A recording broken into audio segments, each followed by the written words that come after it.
Hey, salut tout le monde! Aujourd'hui, le 18 octobre, fin de ma saison de chasse à l'orignal, guidage et chasse. Ce matin, je fais du ménage, je nettoie mon matériel, je me prépare pour la chasse au chevreuil. Une question qui revient extrêmement souvent de la part des chasseurs de chevreuil, les gens qui m'écrivent, qui suivent mes formations, mes cours en salle. Qu'est-ce que tu fais pour contrôler ton odeur humaine? Premièrement, ce qu'il faut savoir, c'est que l'odeur humaine ne se contrôle pas à 100%. On peut limiter notre propagation, mais on ne peut pas limiter à 100%, c'est impossible, ne pas y croire. Première des choses que moi je fais en tant que chasseur, j'utilise les vêtements de la compagnie ScentLock.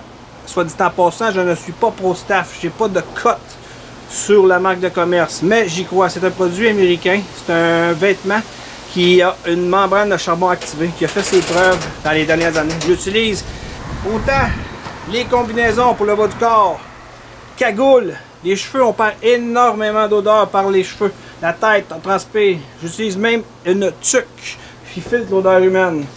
Depuis quelques années, j'utilise même des bas. Lorsque la température est chaude en novembre au Québec, ça prend tous les éléments possibles pour sentir le moins fort possible. Notre évaporation par la laine, on sent l'humain.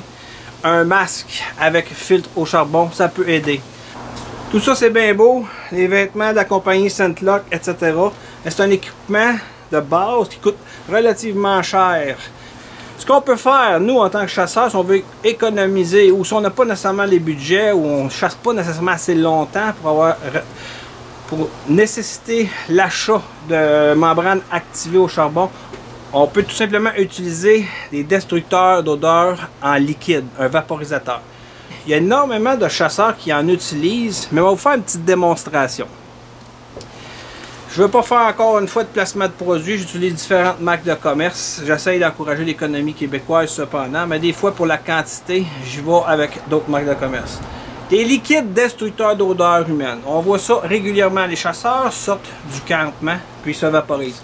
Touc, touc, touc, touc, touc. 6-7 coups de jet et pensent qu'ils ont neutralisé ou contrôlé un petit peu leur odeur.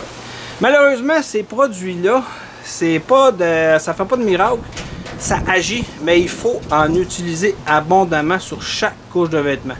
Un vêtement technique que j'utilise pour conserver ma chaleur, un vêtement de la compagnie Connect. Je veux le rendre sans odeur le plus possible. Je vais le vaporiser de façon abondante sur toute sa superficie. Il faut qu'il y en ait partout, partout. Des deux côtés, bien entendu. Il faut que le vêtement devienne carrément humecté. Ensuite de ça, je vais virer mon vêtement complètement à l'envers pour le vaporiser des deux côtés. Une fois que le vêtement a été vaporisé des deux côtés, il est pratiquement humide, je vais le faire sécher à l'extérieur et je vais le serrer dans un contenant hermétique. Il ne faut rien négliger. Je sais que je vais porter un chandail X en dessous de mon soute, je le vaporise. Très important.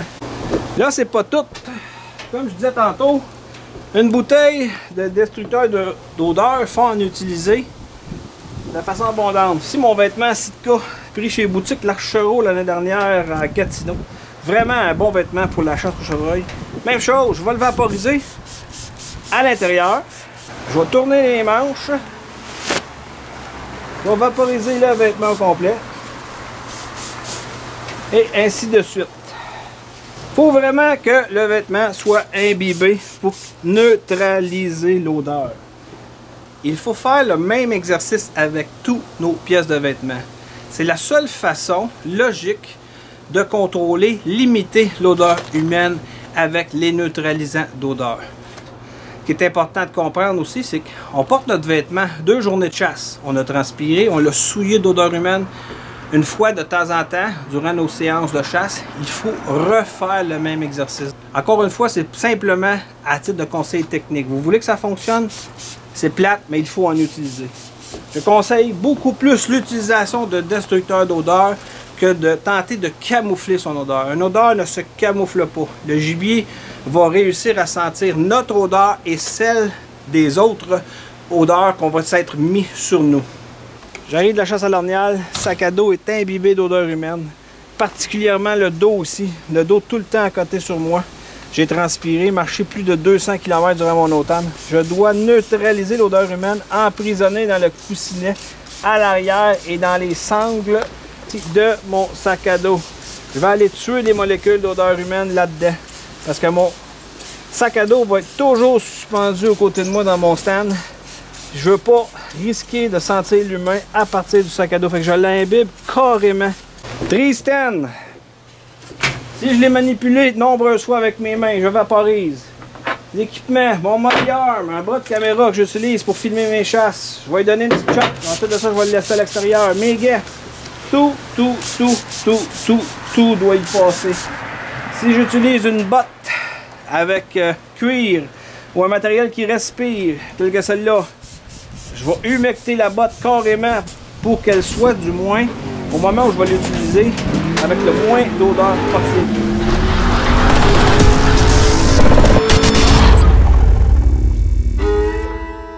J'espère vous avoir aidé aujourd'hui.